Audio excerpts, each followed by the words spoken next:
Football provides opportunities that not a lot of sports can do because it's event television. You plan an entire week to play one game.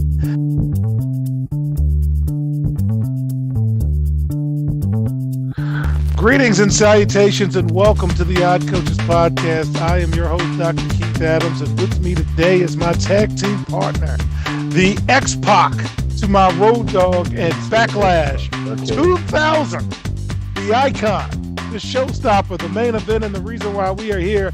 Coach Mike Francis. And Coach, Backlash is coming up in Puerto Rico, hosted by Bad Bunny. So this week I went back, looked at some old Backlash match results. So that's how I got there. How are you doing, man? I'm doing good. How you doing?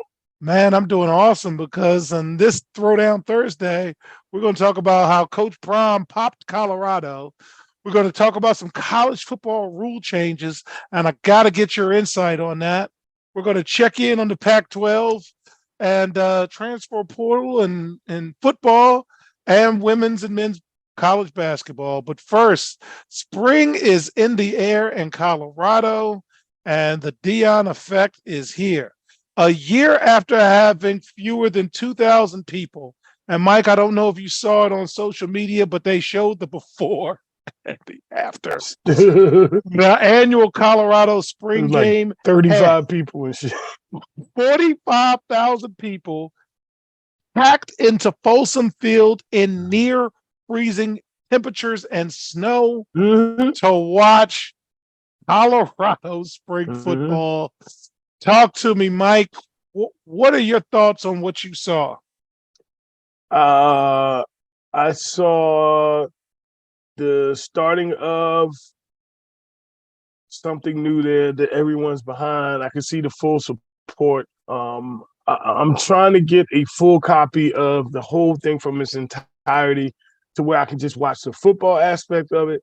From the outside looking in, they are very, very small. Like those guys don't even look like college football players. That's probably why they were not winning games before. You know, and Deion keeps talking about the kids he got coming in. So they're finishing school or whatever's going on. But it's this team they have now. He's even reported last week at a press conference. The team he has now is not going to be the team that he has next year, which is good. But it was good to see that he's changed. The blueprint hasn't changed to what he's trying to get done. I'm glad that Colorado getting some love. Like, if he got love at Jackson State, he should be able to get love at Colorado. I mean, Jesus. You know? Yeah, and one of the things that I really, really like is the community aspect. As a former athletic director, as a former coach of a profile team, football provides opportunities that not a lot of sports can do because it's event television. You plan an entire week to play one game. And if you looked at that stadium, the businesses around the stadium are benefiting. That means the student body's benefiting. It makes for a better college atmosphere when you have something to do. I often talk about our state championship basketball game when I was coaching and how people really did run into people they hadn't seen in years because of a sporting event.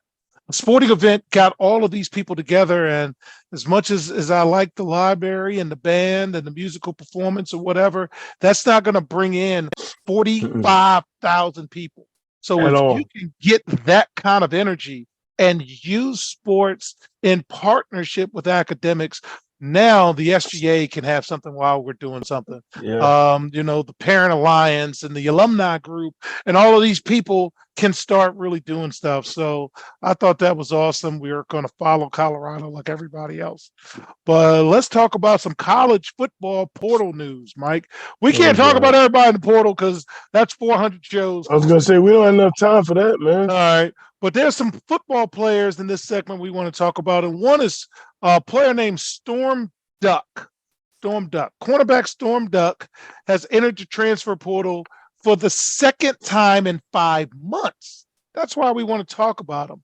Duck played 4 seasons at North Carolina, Earning second team All ACC in 2022, he entered the transfer portal during the winter window, transferred to Penn State. Okay, fine. He played all 12 games this past season for North Carolina, had 3 interceptions, along with 46 tackles. And when he entered the portal, he was quite sought after. His decision to choose Penn State was considered an important pickup by Coach James Franklin and the Penn State defense, and he was tasked with replacing Joey Porter Jr., who's leaving for the NFL. Again, okay. Duck participated in winter and spring activities before deciding to find a new destination. So, Mike, as a football coach, what do you think? Can you speculate what you think happened? Because this seems to be the traditional, hey, I did my 4 years in North Carolina, I won whatever, Big Ten football, Penn State, there's a spot for me. I'm replacing somebody very good. I go through winter and spring activities, and then I'm like, nah, I'm good, I'm out. What do you think, Mike? I think Coach Franklin doesn't. I mean, somebody messed up somewhere along the way. Maybe it's him himself or his just unrealistic goals. Because Coach Franklin's not that kind of guy to recruit a kid. He's not gonna, follow through and get things done. I think very highly of Coach Franklin, and knowing him like I know him, this completely has nothing to do with the program. This kid's just looking for an easy way out, I believe. I wouldn't have offered him with the name Storm Duck. Like I don't. Now, Mike. That's just me. I mean, you know me. I'm not. I would have said, "What?" I'd have looked at that and like, "What is this? Something wrong with the drains outside? What's going on? What are we talking about?ut?" Like, all right. So, ain't fans, nobody named Storm Duck gonna hit me. I'm running Storm Duck over. It was the move that was 5 months that we were looking at. Well, yeah, it was only that one semester, so that's not cool. Maybe he didn't like. Maybe it's too cold for him. Maybe the mountains. Maybe I don't know. But again, ain't nobody named Storm gonna hit me. Okay. Last player that we're going to talk about in this segment is Lorenzo Styles, and I do again want your coaching hat on. So Notre Dame wide receiver Lorenzo Styles has entered the transfer portal. Styles entered the portal last week, and he is seeking a position change to defensive back at his new school. He experimented at quarterback this spring and had planned to play both positions in Notre Dame's spring game, but instead he will attempt to play defensive back at another school, with cornerback the most likely spot. Styles is a rising junior with 2 years of eligibility. He finished last year with the second most catches and the third most yards on Notre Dame. Playing defense runs in his family. His father, Lorenzo Styles Sr., played linebacker at Ohio State, was a third-round draft pick, played 6 seasons in the NFL, winning a Super Bowl with the Rams. Styles' younger brother, Sonny, is also enrolled at Ohio State and is one of the most promising young players on the Buckeyes defense. So this guy's trying to switch positions. Why wouldn't he just do it at Notre Dame? I don't know. That's why I wanted to get your thoughts on it before we close this segment. That seemed interesting. Yeah, I don't see why. I don't know what happened to make it go that way, but I think, if the kids feel more comfortable playing D back, it is what it is. I went through a similar thing with AJ. Like, he could have got on the field earlier if he'd have switched to offensive tackle, but he didn't want to play offensive tackle. I wanted him to play offensive tackle. Them $70 million contracts. We just talked about that in the, on our Tuesday episode. Yeah, but he wanted to play defensive tackle, so it is what it is.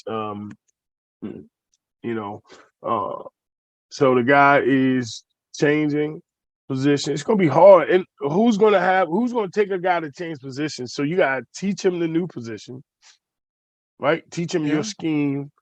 Like, that's a long, and he got what? What is he? He graduated? 2 years eligibility left. So where is he going to go with 2 years eligibility where he's only going to play one possibly or play special teams? Is he willing to do that? Yeah. And where is he going to go for that? Maybe a 1AA school, but then again. You saw the pedigree. Pedigree says he should be able to adapt, I'm sure. It's not the first time he's playing. His dad was an NFL player. His younger brother is at Ohio State tearing it up. Maybe he'll go to Ohio State. I don't Okay, know. can we get rid of the pedigree thing? Like That's you all the got Baltimore Ravens pick. They pick Steph and guys. no, you got Steph and Seth. Their daddy was a monster, but then you got Michael Jordan and his kids.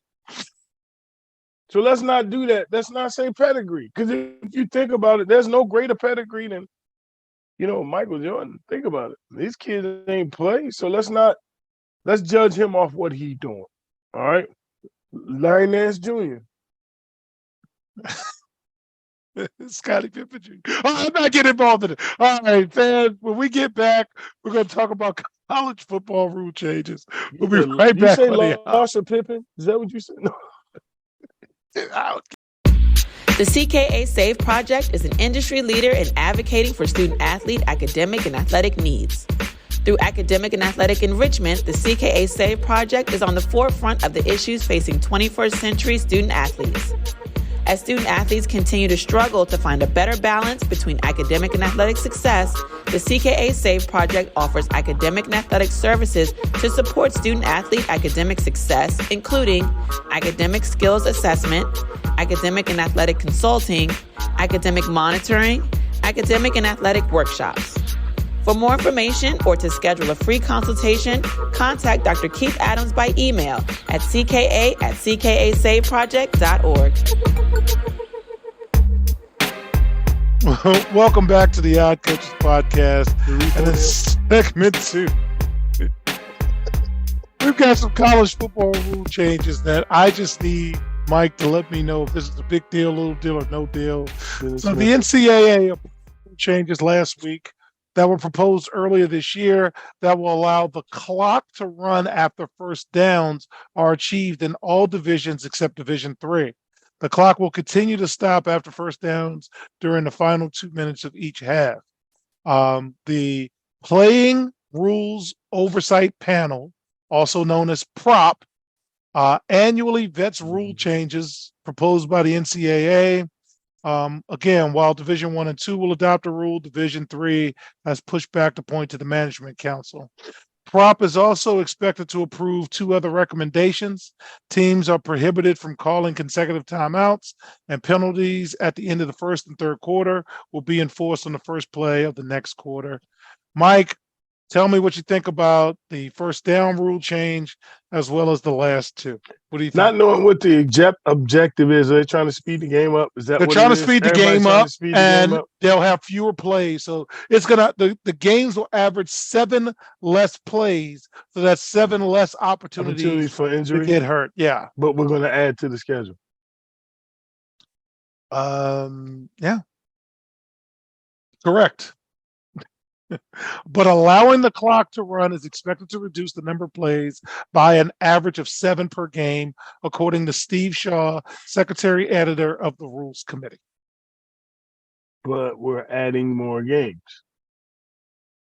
We Uh, have week 0 now. But we're don't have week only 1. adding games to the postseason, so We have only the teams in the postseason will have the extra games. How about we that? continue to we've done nothing but add games. We've had there's conference championships where there were no conference championships. Correct.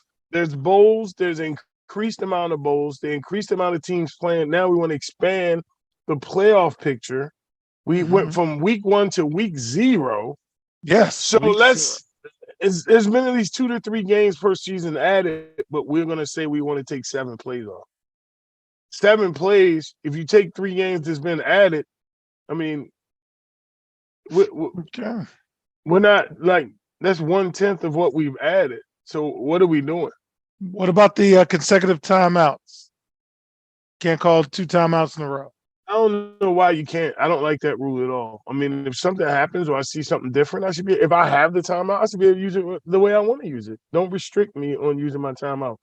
Because if we come in and we out in a defensive, we're in some kind of defensive formation. We come out, we going like whatever combo coverage we might run, which I used to say 32 or magic, which means one side detached, the first number. If both sides are detached, meaning split out, we play the second number.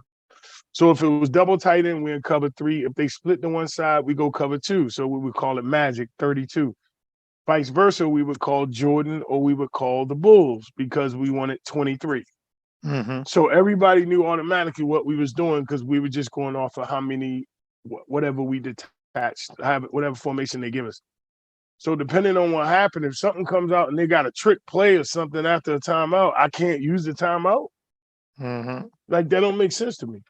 All right, last one. What about the enforcing penalties in the next quarter? Is that okay? I don't like it. Okay. I don't like it. I mean, to me, there has to, let's make a rule that really, really enhances the game. It's hard for you to explain to me or me to even grasp the concept of why that's important. Well, Why if did you're that if be- you're called for holding and there's 10 seconds left, we'll just mark Run off the off? 10 yards and start the third quarter. The fourth quarter with them at 1st and 20 instead of 1st and 10. Something like that. I think that's what they're looking at. So you think that's unnecessary? I think it's very necessary. Let's just mark the penalty right where it is and let's play. Let's play football. Come Okay. on, let's stop that. All right, moving forward, we're going to talk about New Mexico, and I want my partner's administrator hat on. So, New Mexico State's athletic director Mario Mosia signed a 5-year contract extension earlier this month on the same day that his boss and staunch defender, Chancellor Dan Arizu, stepped down nearly 3 months earlier than scheduled. The reason why we're talking about New Mexico State is, if you recall, there were a lot of issues at New Mexico State, and the AD oversaw a basketball program with former players who are suing the school's Board of Regents and 2 former coaches. The players claim administration did nothing after they tried to tell them that they had been sexually assaulted by teammates. Both the AD and the president signed the contract on April 7th. The date that Arizu announced he would leave immediately instead of the end of his contract, June 30th. The contract signed said that the AD will get nearly a $72,000 raise, and his pay will escalate until it ends June 30th, 2028. The school spokesperson said the timing of the contract signing just is a coincidence. Okay.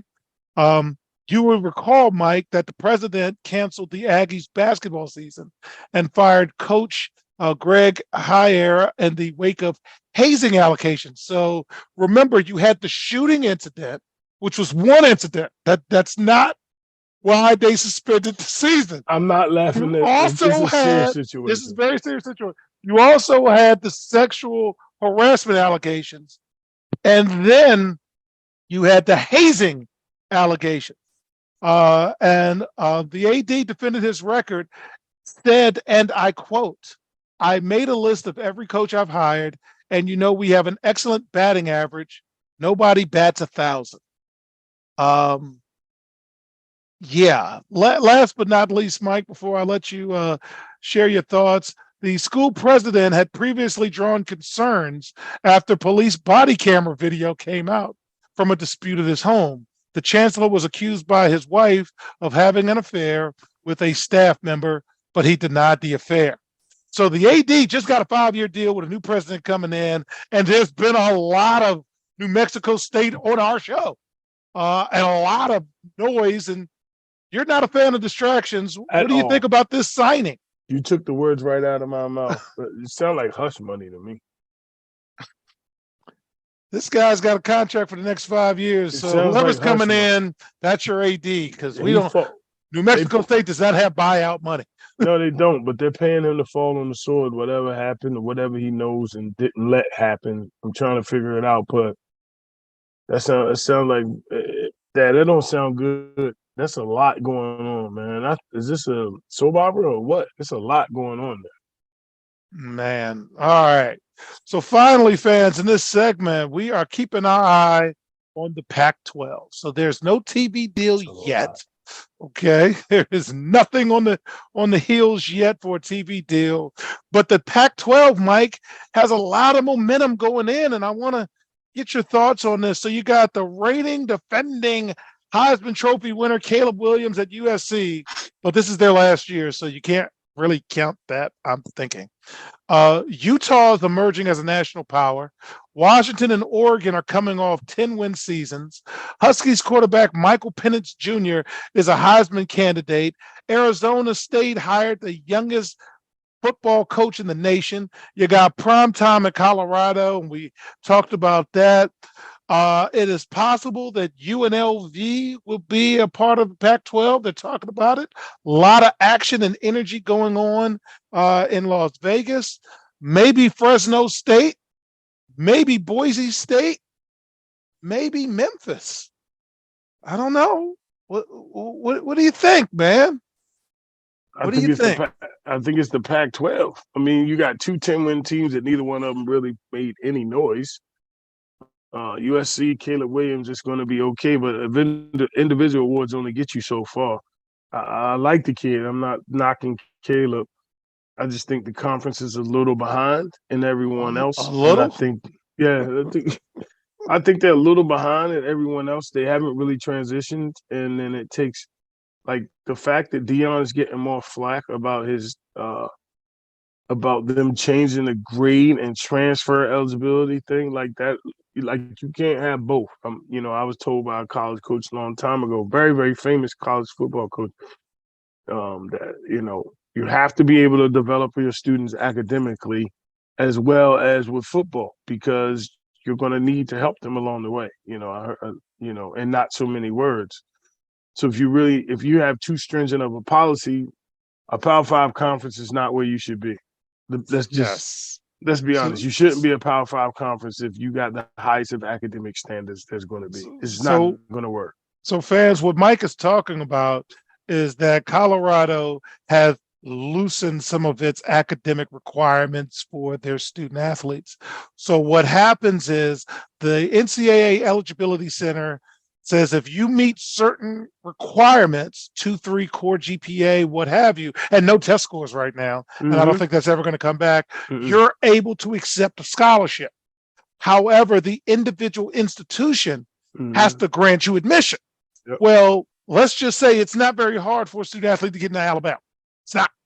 It's not very hard for a student athlete to get into LSU.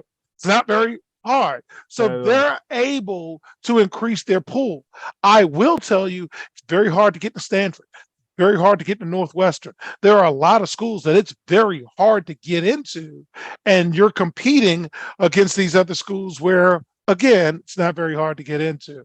So with that, the Pac-12, as they're trying to increase their viability, Colorado may be someone who's leading the way, and maybe we should kind of overlook some of these things. And that's kind of what Mike was talking about. So when we get back, folks, we're going to pivot to college basketball and talk about different teams and players in the men's and women's portal. Should be an interesting conversation. We'll be right back on the Odd Coaches Podcast. The high school and college academic and athletic landscape is changing. The growing number of college transfers, as well as student athletes being able to profit off the use of their name, image, and likeness, has given student athletes the freedom and power to make life-changing decisions. That is why it is important for student athletes to be properly informed throughout the decision-making process. The difference between success and failure is often measured not by yards, but by inches, and even the most successful coaches and players use outside independent consultants to help improve their decision-making, which improves their results. That is what the CKA SAVE project would like to do for student athletes across the country, improve their academic and athletic results. Our academic and athletic consulting services assist student athletes with the college decision-making process. The CKA team of former high school and college coaches can provide student athletes an independent assessment of their academic and athletic skills to assist student athletes in their college decision-making process. Let the CKA team evaluate your academic and athletic ability to assist you in finding the right fit for your academic and athletic career. For more information, visit us on the web at www.ckasaveproject.org or schedule a free virtual consultation with Dr. Keith Adams by email at cka@ckasaveproject.org. Welcome back to the Odd Coaches Podcast in segment 3. We got some college basketball talk, both men and women. So, Mike, we're going to Kentucky first. Kentucky players C.J. Frederick and Damian Collins entered the transfer portal last week, adding to the roster fluctuation in Lexington. The two departures leave John Calipari with just 3 returnees, certain to be on the team next year. And their top returning scorer averaged 2.5 a game. Frederick spent 2 seasons of his career at Iowa, earning a spot on Big Ten's all-freshman team, shooting 46% from 3 and 52 games at the Hawkeyes. His 2 seasons at Kentucky had been filled with injuries, missing all of the 21-22 season with a torn hamstring and then dealing with finger and rib injuries. He appeared in 27 games, averaged 6.1 points a game. Collins was a former McDonald's All-American in 2021 and struggled to make an impact during his first 2 seasons, averaging just 7.7 minutes. So Frederick and Collins joins Xavier Wheeler as former Kentucky players in the transfer portal, while Carson Wallace, Jacob Toppin, Oscar Talishi, I mispronounced his name, Antonio Reeves, and Chris Livingston all entered their names in the draft. Some of them have their eligibility and others don't, but wait for it, Mike. Calipari is bringing in the nation's #1 recruiting class, led by 3 of the top 6 prospects, Justin Edwards, DJ Wagner, and Aaron Bradshaw. Damn, DJ Wagner's still in high school? So, Mike, what do you think about what's going on at Kentucky? There's a lot going on at Kentucky. This might have been mutual, knowing Calipari. Like, he ain't gonna let you go if he can win. Like, I like the guy. I think he recruits hard. I like the way he plays. He gives his kids freedom. He teaches them. He's hard on them, but at the end of the day, he'll give you the freedom once you earn it. I do not like their choice for point guard, though. That guy, Wheeler. Now, I Mike, never thought Wheeler was. I never seen him as a point guard. Like, I understand it might have been the best of what was around, but I never liked him as a point guard. I never did. And is his name Severe? I'll go with it because you got the same notes I do. I'm trying to think. All right. Well, I just didn't like it. I think he was the reason 2 years ago they didn't win. His play was not that good. I don't think they've had good point guard play. No, they have years. not. And Mike, they haven't won big. And that's still Kentucky. They've got no pro sports, and they were not pleased with Calipari last year. Oh, they calling for his head, bro. So, these guys weren't going to stay. All right, let's talk Gonzaga. Gonzaga landed a commitment from Wyoming transfer Graham Ike, who was the preseason Mountain West Player of the Year last fall. Ike missed the past season with a lower right leg injury, but when he played, he was 19-9 during the 21-22 season. 6'9" big man from Colorado. He earned first team All Mountain West from the media.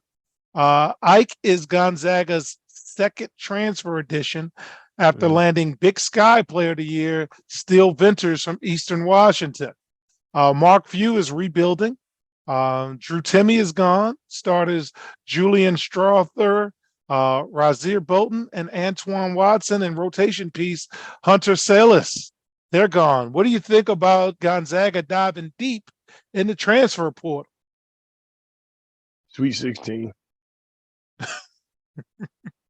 Okay. Next story. They'll be out. 16. Sweet All right. 16. Now, before we get to the women's game, I gotta ask, because this is like the last year of the COVID year, and it seemed like forever. It's been 7 years. Yeah. What do you think about these 2 big schools not getting Calipari's bringing in a top recruiting class. Yes. But Gonzaga is trying to fill in some holes. What do you think about the approach? That's what I really kind of want to get to you before we get to the women's game to close the show. I think Calipari's going back to the way he did it before. He had more success when he take guys out of high school like that. He's pretty good at putting the best of the best players together. I think what's hurt him is his staff is not as – he don't have Kenny anymore. He don't have those guys. I don't think Rod's there anymore, right? I think Rod's moved on too. I don't think he has a staff around him that he had before when they really, really had it going. Ross Strickland, probably one of the best point guards, most underrated point guard to teach guys how to play the game. Him and Sam Cassell, I'll take over anybody when it comes to teaching this game. So I think that the high school approach for Calipari has always worked. This is not new for him. Turning over a roster has always worked. This is not new for him. But Gonzaga, on the other hand, getting in that transfer portal and Gonzaga doing what they do, I mean, they're not developing like they used to develop those guys to when they was 22, 23. Then they really become stars, but they was there 4 or 5 years before, maybe 6 because they had what's the name? What do you call that year? Sabbatical. Yeah. So they can get a red shirt and sabbatical. They was going to school 6 years anyway. Yeah. Okay. All right. So, fans, we're going to close the show talking about the women's game. We love the women's game, and the women's game is becoming more and more every year like the men's game in terms of the off-season kind of things going on. So, Duke and Ohio State. Former Duke star Celeste Taylor is transferring to play her final year of college basketball at Ohio State. Celeste said, quote, "Due to unforeseen circumstances, I have decided to do my grad year at The Ohio State University, thanking the Duke fan base and program while acknowledging her move with the caption, 'Hey, Buckeye Nation.'" She initially announced that she was returning to Duke for her 5th season, and then she entered the portal. She started her career at Texas, where she was an all Big 12 freshman and all conference honorable mention. So, Mike, she started at Texas, transferred to Duke, and now ending at Ohio State. Sounds very familiar from the men's side. What do you think about that? I think that we getting to the point where it is, and there's a lot of comparisons, even the way it went in the national championship game, the notoriety, the fame, the tickets were more than the men's. Like, it is becoming more like that, which makes it more marketable, and I think that's what grows, and it'll grow the WNBA because now we'll follow these players along, and you'll have fans and viewership, and everyone knows who Angel Reese is. Everybody knows who Caitlin is. Like, everybody knows them.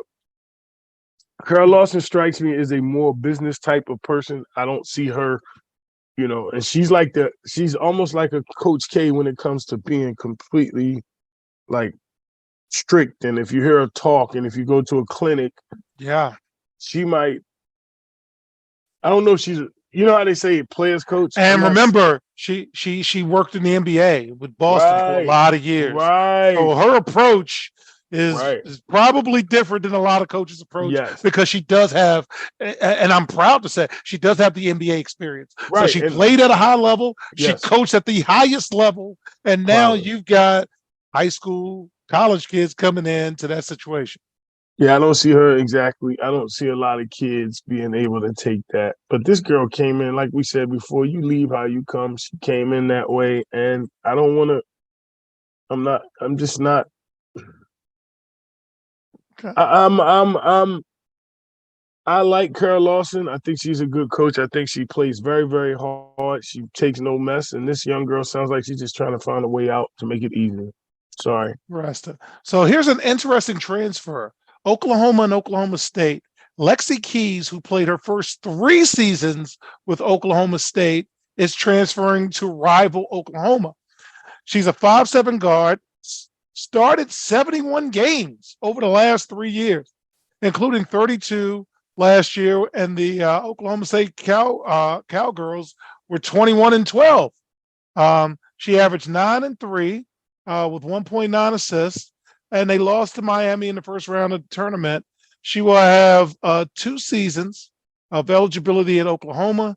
She won 2 state championships in Oklahoma. So, man, she is Oklahoma through and through. But what do you think about transferring to your rival after being such a key to her school's success?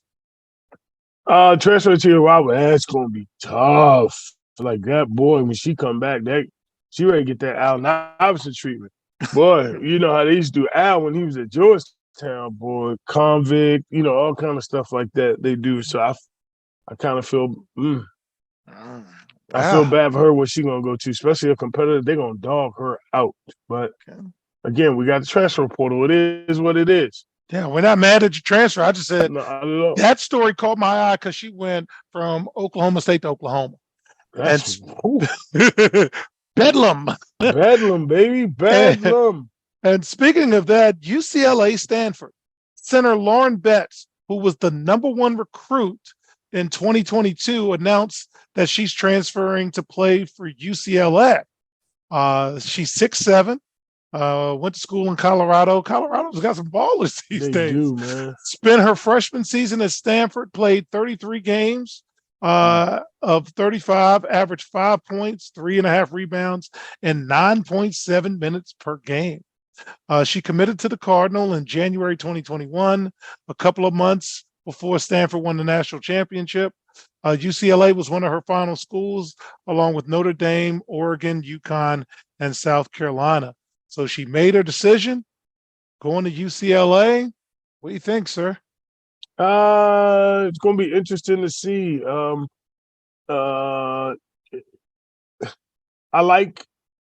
She has size, so she's going to fit in wherever she go because she has size. I don't know if it's, you never know why kids transfer, but this might be a time thing. But from seeing her play before, I know she wasn't the best player on Stanford, and I don't know if they've recruited over top of her or what. But going from Stanford to UCLA, that's almost a like we talk about that rivalry thing, but it's not really because UCLA women's basketball hasn't really been that good, right? Yeah, but where are they going next year, baby? Yeah, well, they're going to the Big Ten. Yeah, they're moving, and you're going to get eyeballs on the product. Oh, you're going to get that's why she eyeballs. Left. You're going to get your ass whooped. You're going to lose to Maryland. You're going to lose to Iowa. You're going to lose to Indiana women. Indiana, good too. All right, North Carolina State. Man, that's bad that we don't talk a lot about ACC basketball. I'm just thinking about this. Anyway, guard Diamond Jackson is in the transfer portal, making her the third NC State women's player to leave the program this spring. Forward Jakia Brown-Turner is transferring to Maryland. Center Camille Hobby is going to Illinois. 2 Big Ten schools. Wow, did that happen? The Wolfpack went 20-12 this last year and lost in the first round to Princeton. She was their leading scorer, 12.3 points a game, but was limited to 22 games because of an ankle injury. What do you think about that move? I think NC State, they got the ACC curse. The ACC was the last conference to really jump on this NIL deals, and they still feel like it's not it's old Jefferson Pilot production. Jefferson Pilot production. You know what I mean? Like it's old school. The ACC is trying to stay old school, and kids are leaving left and right. Like nobody's going for that. Nobody's really trying to do that. They had the meeting with the athletic director, if you remember, the athletic director and the conference leaders and the coaches, trying to figure out how they can get behind it because they're losing players, which means they're going to lose fans, they're going to lose TV contracts, they're going to lose money. That's what it comes down to. So they can blame it on whatever it is, but I see more coaches getting hired. We talked about the youngest coach ever being hired in previous at Arizona State football. Yeah. So there's a lot of older people who are coaching or older styles that's just not going to translate with our kids of today. It's just not. So finally, fans, we're going to go to Louisville. The reigning Sun Belt Player of the Year, Kiki Jefferson, has committed to play her 5th and final season of college eligibility at Louisville. She's a 6'1" guard from Lancaster, PA. She joins Louisville's coach Jeff Waltz's squad after averaging 15 points a game and 7 rebounds and 2.3 assists at James Madison, where she was a 3-time All-CAA selection. She is the third. She is the third transfer added to Louisville this offseason to go with Jada Curry from Cal, Henny Van Schack from Cal State Bakersville, and the Cardinals, who apparently lost Haley Von Lith, one of the top players in the country to the transfer portal, have been in 5 consecutive Elite Eights. Louisville's good, Yes, but man, gotta get over the hump. this is an interesting way. Any thoughts on Louisville before we wrap up, sir? Got to figure out what piece is that's missing because they've had some talented players. Van Leif leaving, whew, that's a tough one right there. That's I used to call her Lil Kobe. Like, she was tough. Tough. She's really tough, and she don't take no stuff from anybody. So hopefully Louisville find their pieces. If they bringing them in like that, they're losing them, so you're just replacing what you lost. I don't think he's going to be able to replace Haley as much as some people believe.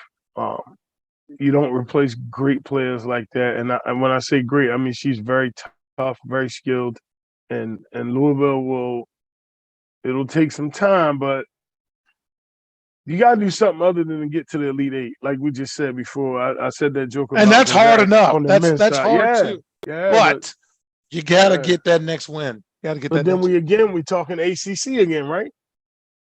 Yeah, because all of these players, we keep hearing Big Ten schools. Like Big Ten women basketball is crazy. Yes. And they're leaving ACC schools to go to Big Ten schools. Let's be honest, that has as much to do with financial and everything, $80 million every year coming in. So, all right, that was good, Mike. So on behalf of my tag team partner, Coach Mike Francis, I am Dr. Keith Adams saying thank you for listening and or watching the Odd Coaches podcast, and we will see you on the sidelines. Till next time, take care.